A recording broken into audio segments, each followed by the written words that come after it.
बीड जिल्ह्याच्या परळी तालुक्यातल्या पांगरी इथल्या वैद्यनाथ सहकारी कारखान्यावर युनियन बँकेने 203 कोटी रुपयांच्या थकबाकीपोटी कारखान्याच्या लिलावाची नोटीस प्रसिद्ध केली आहे। या कारखान्याच्या अध्यक्षा भाजप नेत्या पंकजा मुंडे असून त्यांच्या अडचणीत आता चांगलीच भर पडली आहे। केंद्रीय जीएसटी विभागाचं नोटीस प्रकरण थोडं थंड होत असतानाच पंकजा मुंडे यांच्यासमोर अजून एक संकट आलंय। परळी मतदारसंघातील शेतकऱ्यांची प्रगती होण्यासाठी आणि सहकार क्षेत्रात आपली पकड मजबूत करण्याच्या हेतूने भाजपचे बडे नेते स्वर्गीय गोपीनाथ मुंडे यांनी हा कारखाना उभारला होता। त्यांच्या पश्चात या कारखान्याची धुरा त्यांची ज्येष्ठ कन्या पंकजा मुंडे यांच्याकडे आली।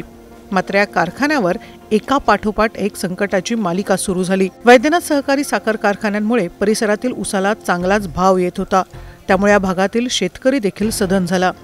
मात्र या कारखान्यावर ज्या 10,000 कुटुंबाचा उदरनिर्वाह होतोय त्यांना मात्र आता चांगलाच धक्का बसल्याचं बघायला मिळतंय।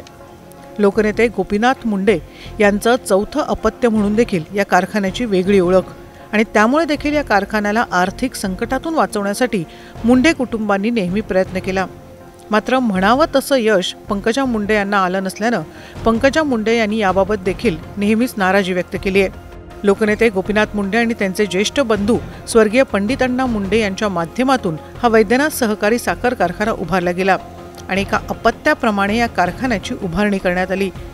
त्यांच्या खांद्याला खांदा देत पंडित अण्णा मुंडेंचे चिरंजीव आणि गोपीनाथ मुंडे यांचे पुतणे धनंजय मुंडे यांनी देखील या कारखान्यासाठी प्रचंड मेहनत घेतली।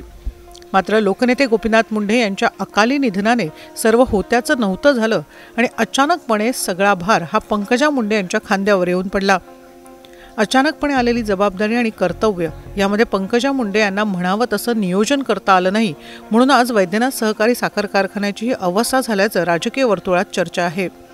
मात्र जानेवारीच्या 25 तारखेला कारखान्याच्या परिसरातच लिलाव होणार असल्याचं या नोटिसीत सांगण्यात आलंय। आता या कारखान्यासाठी पंकजा मुंडे आणि भाऊ धनंजय मुंडे काय करणार आणि लोकनेते गोपीनाथ मुंडे यांच्या मानल्या जाणाऱ्या चौथ्या अपत्याला लिलावापासून वाचवणार का, याकडे राज्याचं लक्ष लागलंय। Sukeshini Naikwade, times now Marathi, Beed.